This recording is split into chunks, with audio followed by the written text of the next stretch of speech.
Are you serious? Are you serious? All right, at the Crusader Journal, a very interesting article written by Bart Begley at the Crusader Journal.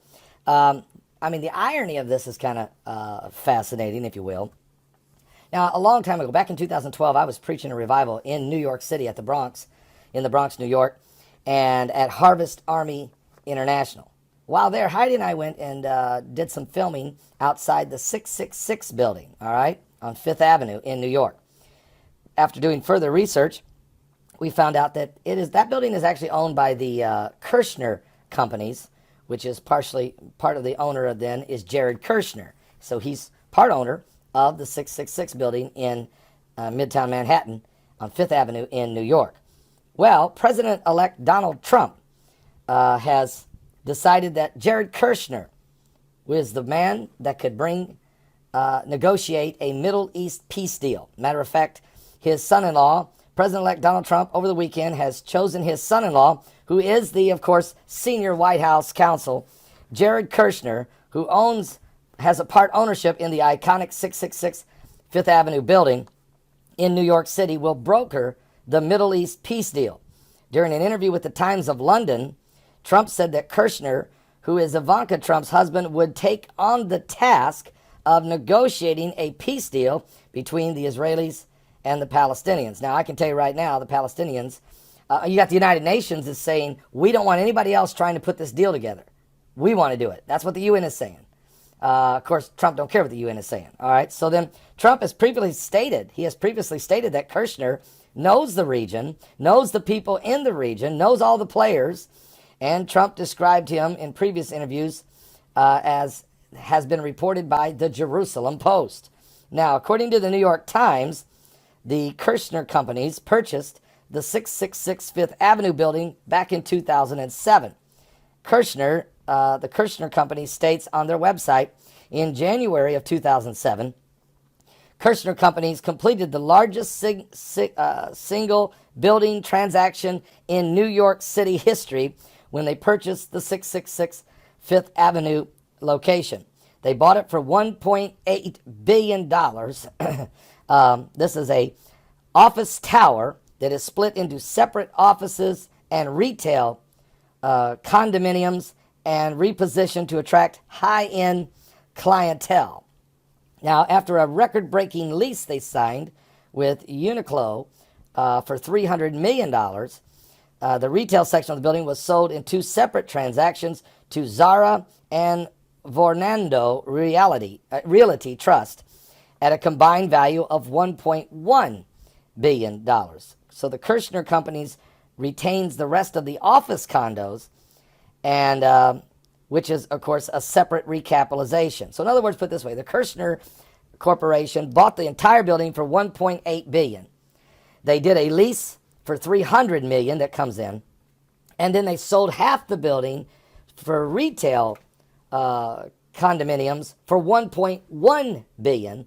So they've already received $1.4 billion back, and they still own half the building. That is a significant windfall for the Kushner company. Now, after the news broke, of course, many religious individuals are starting to wonder, who is Jared Kushner, and why has he been chosen to be the negotiator for the Middle East deal? All right. Well, you can read the entire article, if you will. It's at the Crusader Journal.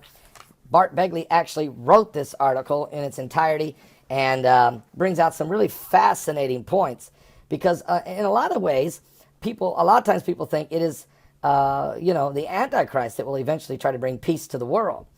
And ultimately, the Antichrist, they're going to say peace and safety, then comes sudden destruction.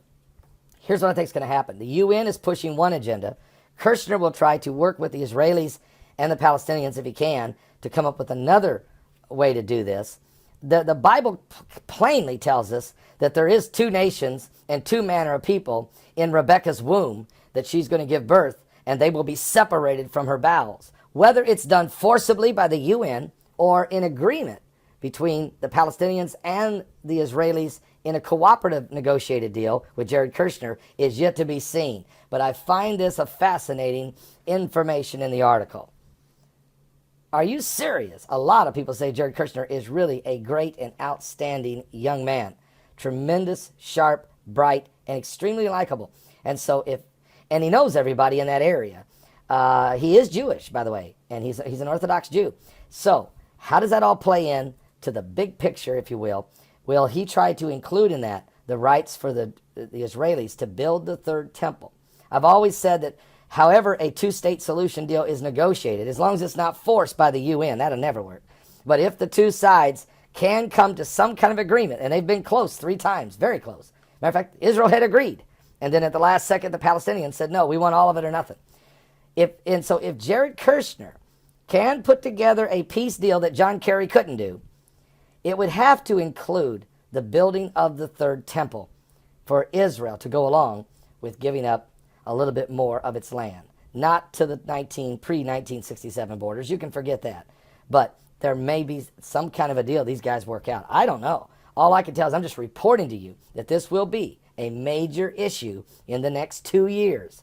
And I've been asked the question. I was on with Doug Hagman on his show, and he asked me the question, did I think that the third temple would be built in 2017? I told him no. I don't think so, no. But I said don't rule out 2018.